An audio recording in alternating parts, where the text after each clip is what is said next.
Okay. Good afternoon. Today we are going to talk about a topic that become an integral part of modern military conflicts: automated system and unmanned technologies. With me is Dmitry, who has direct experience developing ground drones. Dmitry, let's start simple. Why is there so much talk about drones and automation in military affairs right now? Thanks for having me. This is a very relevant question. Automated systems have long been used in various areas of our lives, from industrial production to agriculture, from logistics to medicine. They improve work efficiency, reduce costs, minimize human error, and it's quite natural that these technologies are transitioning into the military sphere, where they take on even greater significance, because here they are especially important for the main thing, saving human lives, the lives of soldiers defending their country. So it's primarily about the safety of our military personnel, right? Exactly, and this is not just slogan. Let's think about the reality of the battlefield. Every soldier's movement on the front line, every vehicle trip down a road, every reconnaissance mission carries enormous positional risks. Snipers, artillery, mines, enemy FPV drones, threats are everywhere. Reconnaissance is especially dangerous when you need to get close to enemy positions to gather information. Previously, Mhm. this meant risking the lives of Scots, but now automated systems, primarily drones, cover various needs at the front, from that reconnaissance to ammunition delivery, from the adjustment fire to evacuating the wounded. They reduce the risk for personnel significantly and improve the efficiency of unit operations. Okay, how quickly have this technology developed in Ukraine? There's been real technological breakthrough. Automated systems have developed incredibly rapidly during active hostiles after February 2022, but their widespread use began in 2014. Back then, these were mainly commercial quadrocopters adapted for military needs, but the full-scale war became a catalyst for a real revolution. In 2.5 years, we've traveled at a path that would have taken other countries' decades. And importantly, this isn't just copying some foreign models, but creating own unique solutions that often surpass global analogs. Dmitry, when we talk about military unmanned systems, we are dealing with technology operating in completely different environments. Could you break down this classification and explain why the economic logic behind mass production cheap drones has fundamentally changed modern warfare? When people hear drone, they often imagine just one thing, but it's a very broad concept. Military unmanned systems are divided into four main types by operating environment. First is UAV, unmanned aerial vehicle, flying of devices of various sizes. Second is UGV, unmanned ground vehicle, platforms on wheels or tracks. Next is USV, unmanned surface vehicle, surface drones that float on water. And fourth is UUV, unmanned underwater vehicle. Underwater systems, they are all united by one feature. They operate without crew on board, controlled remotely or acting autonomously. And now this sounds simple, but it's far from in real conditions. When you see a drone in the air, you are seeing only the tip of the iceberg. In reality, drones require enormous infrastructure. First, service personnel, technicians for repair, operators for control, analysts to process information. Second, physical infrastructure, control stations with multiple monitors, repair bases, storage warehouses, charging stations. Third, training centers. Operators need serious preparation. So one drone in the sky means a whole team on the ground. One FPV drone attacking is the result of work by operator controlling it, a technician who prepared it, analyst who identified the target, the logistician who delivered it, and instructor who trained the operator. About the economics, and it's quite crucial. FPV drones cost from a few hundred to a few $1,000s. This allows producing them in large batches, tens and hundreds of thousands per year. Their use allows distancing your troops from the enemy. The operator is kilometers from the line of contact in relative safety, while the drones performs dangerous tasks on the front line. Here's where the mathematics changes. FPV drone costing $1,000 can destroy a tank worth $3 million. It can disable artillery worth $500,000, destroy an infantry fighting vehicle worth $1 million, demolish command posts, ammunition. This is symmetric economics. Cheap means destroys targets hundreds of thousands of times more expensive. Even if you spend 10 drones at 1,000 each, that's 10,000 in expenses. But if one destroys a tank worth 3 million, the economic effect is colossal. This is revolution in military affairs. The winner isn't whoever has the most expensive equipment, but whoever has the right combination of mass production, efficiency, and adaptability. Very interesting. Please, can you walk us through how aerial drones evolved from primitive World War I flying bombs to sophisticated system dominating today's battlefield, and explain their complex categorization by purpose, structure, and tactical level, please? Of course, the first aerial unmanned vehicles were used in World War I. Primitive flying bombs controlled by radio signals. Then in World War II, the German V-1, ancestor of modern cruise missiles and kamikaze drones. Americans used them during Vietnam for reconnaissance. During the Cold War, both superpowers experimented with unmanned systems. But they didn't become widespread earlier for several reasons. Technologies were imperfect, engines unreliable, control system complex, cameras heavy with poor quality, communications easily jammed, plus expensive. One could cost as much as several fighters. Military commanders didn't understand how to use them properly. Everything changes through several factors.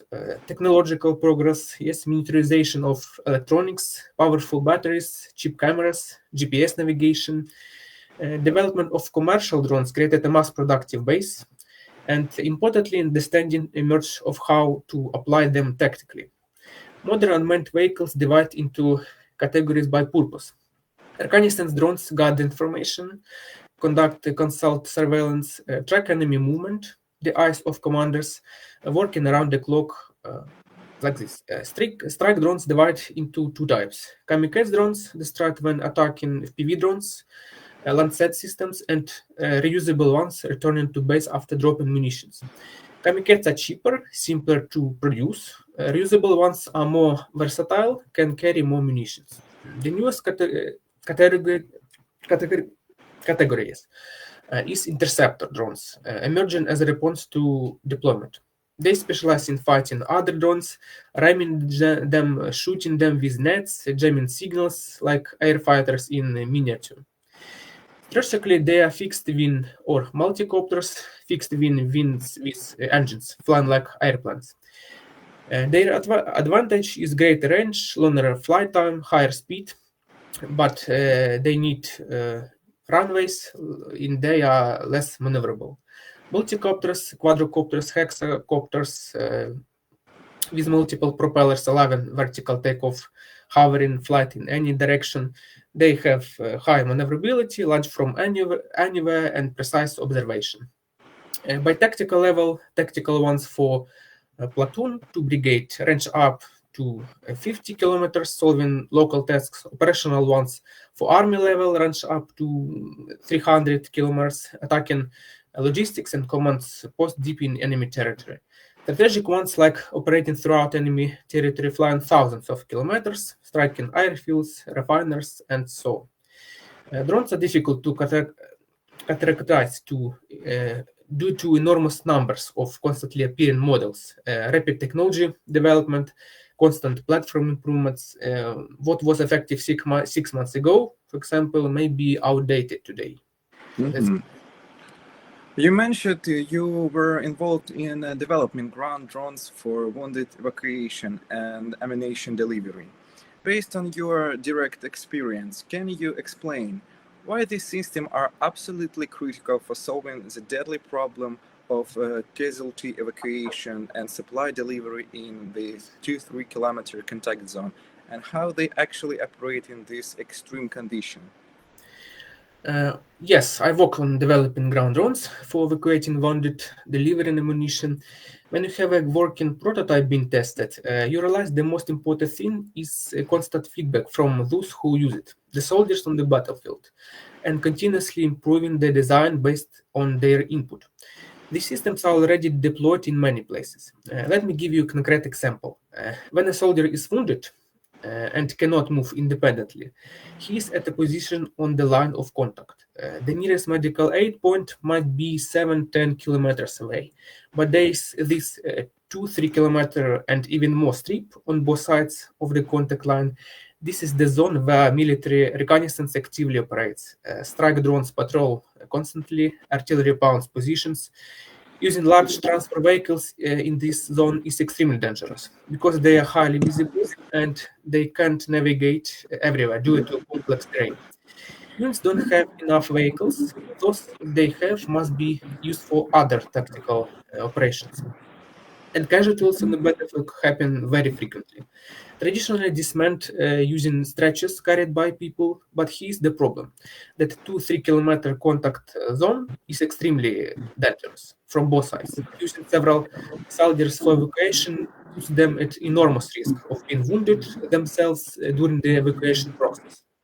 This automatically creates a demand for means that solve this problem: ground drones. These drones are controlled remotely by an operator who guides them using a aerial drone above it for observation, or through video link during day or night, or by being positioned nearby. During evacuation, if electronic warfare system are jamming communications, remote evacuation through video link is possible. If the signal is suppressed, optical control methods are used through aerial drones or remote observation. The wounded soldier who cannot move must attach a fastener to the drone, which has a special mechanism for tightening and forming a platform. Through this mechanism, the wounded soldier is pulled onto the drone. Then it returns from the danger zone, traveling 1-3 kilometers to the point where the soldier receives medical help.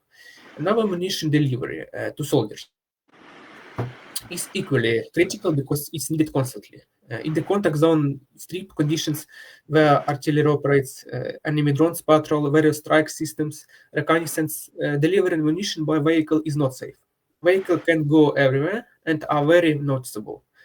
Delivering ammunition by people is also ineffective because it's dangerous and soldier can carry a small amount, maybe 40-50 kilograms additionally. That's the maximum. Currently, highly passable 4-6 wheeled variants exist with wide bases. They navigate terrain well due to their design. They also track the ground systems. Depending on the system, they can transport over a ton of cargo. You can use trailers with them, increasing useful payload to several tons. These systems solve a critical problem. They can operate in that deadly zone where human crewed vehicles and personnel face extreme danger, delivering essential supplies and saving lives without risking additional soldiers. The key is continuous integration. Every mission provides data for improvement, whether it's terrain handling, control system, payload capacity, or availability. This constant development cycle, driven by real battlefield feedback, is what makes the system increasingly effective. Mhm. It's my experience. The naval drones represent perhaps the most dramatic asymmetric warfare success. Can you explain how Ukraine has used different types of naval drones to achieve unprecedented results against a much more powerful conventional fleet? Thank you. Naval drones have history going back to World War One. Germans and British experimented with remotely controlled torpedo boats. In World War Two, radio-controlled boats with explosives, but technologies were imperfect, effectively low.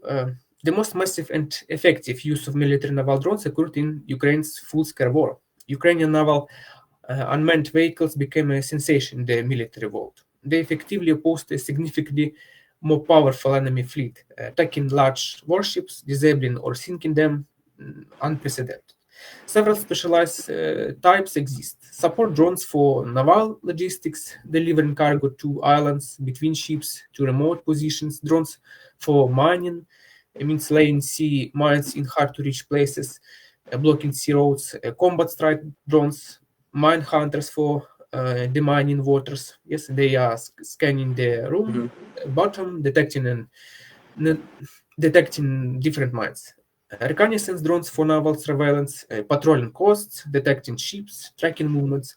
Ukrainian naval drones demonstrated incredible effectiveness. They forced fleet withdrawal from Crimea, made basing large ships in Sevastopol dangerous, limited fleet operations in the western Black Sea. This changes the balance of power at sea. Though Ukraine doesn't have a classic military fleet, this is asymmetric response: cheap unmanned vehicles against expensive warships. That's Cool. But can AI-powered autonomous drone operate independently? And what specific Ukrainian innovation have emerged in detection system and interceptor drone using artificial intelligence? Drones have been effectively developed that fly long distances and operate using autonomous algorithms without constant operator communication. This is critically important when the enemy uses electronic warfare to suppress control signals. A classic drone loses communication and becomes uncontrollable. But an autonomous drone receives a task before launch, target coordinates, flight route, attack parameters, then acts independently. Drones with computer vision systems are loaded with target images, specific tank models, or other installations. The drone searches for this target in designated areas, recognizes it among other objects, and attacks. Drones with GPS guidance receive exact coordinates and fly there, bypassing obstacles, even losing communication on certain road sections. This makes them much more resistant to countermeasures. Ukraine has created innovative solutions that surprise world experts. Ukrainian interceptor drones work with AI-based detection system, a new approach in countering enemy unmanned vehicles. They detect enemy's drones by motor sound. Each model has a characteristic acoustic signature that trained neural networks recognize, or by radio communication signals. The drone communicates with its operator, and this radio emission unmasks it. The system detects the signal, that determines direction, and the interceptor automatically flies to intercept. It's like air defense for low altitudes and small targets. These interceptors connect automatically or semi-automatically. The operator confirms the target, the drone executes the attack. A kind of air fighter is in miniature, patrolling the sky, destroying enemy unmanned vehicles before they attack. Such system can protect critical objects, command post positions from mass drone attacks. This is drones fighting drones, a new level of confrontation. Whoever better protects their airspace and more effectively attacks enemy objects has the advantage. This is constant technological race. New attack methods appear, defense methods are developed, then methods to bypass defense. Artificial intelligence becomes key because it allows system to self-learn and adapt faster than people can rewrite instructions. Hmm. How have the scale of drone deployment fundamentally changed military operation and the structure of armed forces themselves? The scale is astounding and has changed and the very structure of military operations. Drones are massively used in particularly all operation types. In strike operations, FPV drones strike UAV, attack armored vehicles, artillery command posts, warehouses. In reconnaissance, unmanned vehicles conduct surveillance, identify targets, adjust artillery fire. In logistics, drones deliver ammunition, medicine, water, evacuate wounded. In engineering work, unmanned systems scout mines, clear passages, help build fortifications. In special operations, drones provide cover, distract attention, create false targets. This drastically affected army structure. Separate headquarters and specialized units have been created, dealing exclusively with unmanned systems. There is command of unmanned systems, separate drone units in each brigade, training centers for operators and technical personnel. Before our eyes, the newest type of troops is being born in Ukraine, unmanned forces. This is revolutionary, as when tank forces, aviation, or missile forces once appeared. Drones are changing the very nature of war. This isn't just a new weapon. its new philosophy of conducting combat operations. War is becoming more technological, more non-contact, more information-based. The winner isn't whoever has more soldiers or tanks, but whoever has better reconnaissance, more accurate strikes, faster adoption. And drones are the key tool in all these aspects. Okay, and the last question, Dmitry. How is Ukrainian experience influencing international military doctrine, and what does the future hold for ammunition system and integrated drone warfare? Thank you. This is quite interesting question. Ukraine is the only place where unmanned systems are used on such scale, in such diverse conditions against such a prepared opponent. Development of unmanned equipment by foreign companies not necessarily includes feedback from Ukrainian developers, operators, analysts. Ukraine has become a testing ground where the different drone types showed real effectiveness in full-scale war against a regular army with modern air defense, electronic warfare, and their own unmanned vehicles. What works here will work anywhere. Ukraine's experience has changed planning approaches in the USA, NATO countries, Israel, China. They see drones aren't an auxiliary tool, but the main instrument of modern war. Countries are urgently reviewing their programs, increasing drone purchases, creating new units, developing tactics based on Ukrainian experience. The future is even more automation, more artificial intelligence, greater integration. We are moving toward drones working in swarms, dozens of hundreds coordinating actions, exchanging information, independently distributing targets. Reconnaissance drones automatically transmit data to strike drones, interceptors defending against countermeasures, all in real time with minimal human participation. Technologies are developing extraordinarily quickly. The experience gained in Ukraine determines the future of military technologies for decades ahead. Ukraine isn't just using these technologies, but actively developing, creating innovations adopted by other countries. We've become one of the world centers for unmanned system development. Every new model, tactic, solution is a contribution to the future.